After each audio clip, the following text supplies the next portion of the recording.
आप सभी को बाल हिंदी ज्ञान में स्वागत है। आज हम 8th class second language lesson 12 बढ़ते कदम पढ़ेंगे। बढ़ते कदम का मतलब है आगे बढ़ना। यहाँ चित्र में हम अपने राष्ट्रपिता महात्मा गांधी जी को चित्र देख रहे हैं।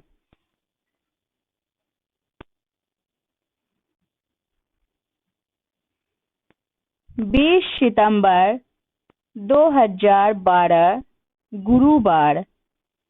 आज माँ की तबीयत कुछ ठीक है। ये कहानी 20 सितंबर 2012 गुरुवार के दिन की है।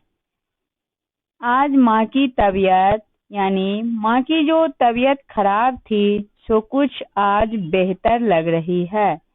सुबह जब मैं उठी तो देखा कि वे काम पर निकल चुकी थी। जैसे ही वे उठती है सुबह सुबह तो उससे पहले उनकी माँ जहाँ काम करने मेहनत करने जाती थी वहाँ चली गई है। एक सप्ताह से मैं इस पाठशाला नहीं गई थी। मैं एक सप्ताह से अपनी स्कूल को नहीं गई थी क्योंकि माँ का तबीयत जो खराब था। माँ का काम जो करना पड़ता था, मैं माँ के काम में लगे रहते थे। पाठशाला जाना चाहती हूँ। आज माँ की तबीयत ठीक हो गई है और मैं अपनी स्कूल जाना चाहती हूँ। पता नहीं गुरुजी ने क्या क्या पढ़ा दिया होगा। हमें मालूम नहीं है जो गुरुजी स्कूल में शिक्षक क्या क्या पढ़ा दिए होंगे। अब उनके फैन जो सहेली है, मित्र है, ममता, रवि, शमीम से भी तो कई दिनों से नहीं मिली। ये सारे मित्रों जितने भी हैं इनसे ये ज्यादा दिन से नहीं मिले हैं। पर दीदी ने कहा कि माँ की बीमारी के बाद आज काम पर जाने का उनका पहला दिन है। जब से उनकी माँ बीमार पड़ी थी उस दिन के बाद माँ जो आज काम पर गई है वे काम का पहला दिन है। इसलिए तू यहाँ रहकर मेरी मदद कर। तू घर पर रहकर उनकी बहन कह रही है जो तुम मेरी मदद कर। वैसे तो मैं दीदी की सहायता हमेशा करती हूँ। आज दीदी हमसे सहायता मांगी पर मैं दीदी की सहायता बराबर करती रहती हूँ। जो भी हो काम ज्यादा होने के कारण आज मैं स्कूल नहीं जा पाई। अब काम घर में ज्यादा हो गई, इसके वजह से हम आज स्कूल नहीं जा पाए। करते करते दिन कैसे गुजर गया यानी दिन बीत गया इसका पता भी नहीं चला और हमको मालूम नहीं हुआ जो कैसा दिन बीत गया। 21 सितंबर 2012 शुक्रवार। आज 21 सितंबर 2012 शुक्रवार के दिन की बात है। जब मैं स्कूल से निकली तो हल्का हल्का पानी गिर रहा था। मैं जब स्कूल से बाहर आई घर आने के लिए वापस तो थोड़ी थोड़ी सी बारिश हो रही थी। बारिश रुकने तक देर हो गई तो देखा तो 10 बज चुके थे। मैं बैग लेकर पाठशाला की ओर भागी। मैं अपनी बैग लेकर स्कूल की ओर दौड़े हुए चली गई। फिर भी देर हो गई। सब अपने अपने काम में लग चुके थे।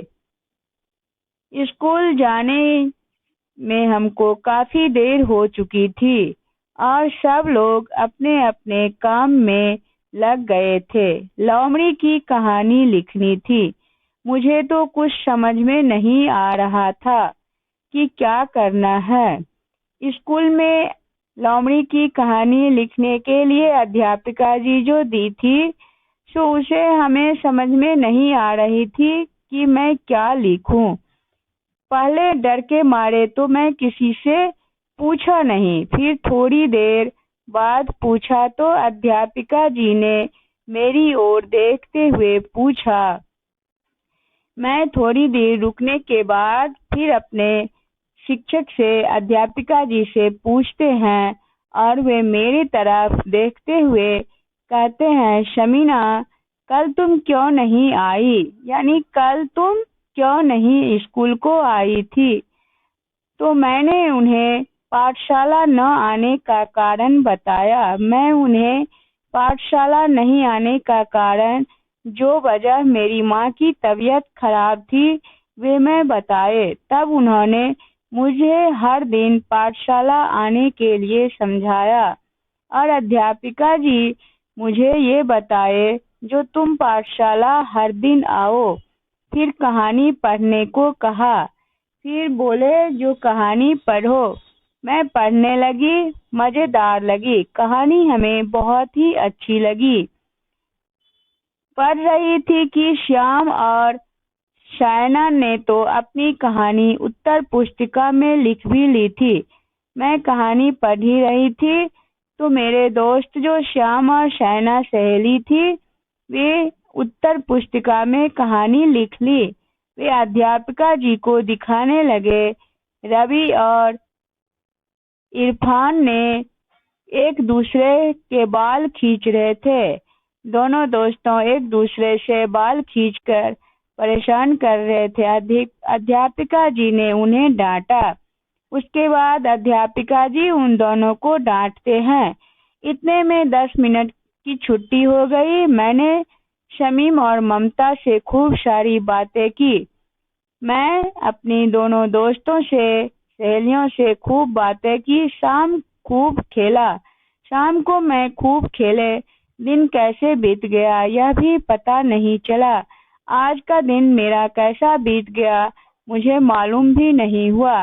22 सितंबर 2012 आज शनिवार का दिन है। आज मैं पाठशाला समय पर पहुंच गई है और पाठशाला समिति की बैठक थी। जब मैं पाठशाला पहुंचते हैं तो वहां पे पाठशाला में समिति बैठते हैं। वहां सरपंच जी आए रहते हैं। सब लोग बरामदे में बिठाया गया है। सब लोग स्कूल में जो बरामदे हैं वहां पे बैठे हुए हैं। प्रधान अध्यापक जी और सरपंच जी ने बारी बारी हमसे बातचीत की और प्रधान अध्यापक जी, सरपंच जी हमसे बारी बारी से बात करते हैं। प्रधान अध्यापक जी ने बताया कि भारत सरकार बच्चों के लिए शिक्षा का अधिकार कानून अप्रैल 2010 से अमल कर रही है। अब प्रधान अध्यापक जी हमें बताए, जो बालक की शिक्षा के लिए, बच्चों की शिक्षा के लिए जो अधिकार है, कानून है, वे अप्रैल 2010 से अमल की जाती है। इस कानून के अनुसार 6 से 14 वर्ष के सभी बच्चों को निःशुल्क और अनिवार्य रूप से शिक्षा पाने का अधिकार है। जितने भी बच्चे हैं, यानी 6 से 14 साल तक सब बच्चों शिक्षा पा सकते हैं। उन्हें अपनी पढ़ाई के लिए एक पैसा भी खर्च नहीं करना होगा। अब वे अपने पढ़ाई के लिए थोड़ा भी पैसा खर्च नहीं करता। भारत सरकार हर बच्चे के चेहरे पर खुशी देखना चाहते हैं। भारत सरकार ये सोचते हैं, मैं हर बच्चों को ऊपर खुशी देखे। कोई भी बच्चे मुश्किल से नहीं पढ़ते हैं तो अब उन्हें मुश्किल का सामना नहीं करना पड़ता। मैं उस बच्चे के ऊपर खर्च करते। तभी शायना ने प्रधान अध्यापक जी से पूछा, सरकार हमारे लिए और क्या सुविधाएं दे रही है? तो प्रधान अध्यापक जी ने उसके प्रश्न की प्रशंसा की। आगे उन्होंने कहा कि अब शायना आके तब ये पूछ रहे हैं, जो सरकार ने और हमारे लिए क्या सुविधाएं दी है। सरकार हमें पौष्टिक भोजन, बालिका शिक्षा, पेयजल की सुविधाएं, खेल की सामग्री, खेल का मैदान, पोशाक और निःशुल्क पढ़ाई, पुस्तकें और विविध प्रकार की सुविधाएं, प्रोत्साहन आदि दे रही है। सरकार हमें सारे सुविधाएं, खाना पीना, पढ़ना लिखना, खेलने यानी बगैर फीस का, और मेरे पढ़ने के लिए किताब कॉपी सारी सुविधाएं सरकार ही दे रहे हैं कि भारत की हर नागरिक पढ़ा लिखा बने। भारत में जितने भी नागरिक हैं सब पढ़े लिखे रहे और सब महान रहे। 100% साक्षरता दर प्राप्त करे, यानी 100 में 100 सब पढ़े लिखे रहे। सरकार का नारा है सब पढ़े सब बढ़े। सरकार ये कहते हैं जो हर नागरिक पढ़े और हर नागरिक आगे बढ़े। जिस दिन भारत का हर बच्चा शिक्षित होकर अच्छा नागरिक बनेगा, उसी दिन हमारे महापुरुषों के सपने साकार होंगे। जय हिंद। यानी भारत सरकार का कहना है, उनका सोच है, जो सारे बच्चा अच्छे पढ़ाई करके आगे बढ़े, उस दिन हमारे महापुरुष के जो सपना था वे साकार होंगे मेरे देश पर। जय हिंद ऐसा कहते हैं। प्रधान अध्यापक जी के बातें सुनकर हम सबने तालियां बजाई। आज मैं बहुत खुश थी। मैंने घर लौटकर माता पिता और दीदी को प्रधान अध्यापक जी की कई सारे बातें बताई। जब मैं अपने घर लौटे तो मैं अपने माता और पिता और अपनी बहन को प्रधान अध्यापक जी के कहे हुए बातें सारे बात बताए। अगर आपको ये मेरी वीडियोस पसंद आए तो कृपया लाइक करें, शेयर करें, सब्सक्राइब करें, ताकि मैं आप सबके साथ जुड़े रहें।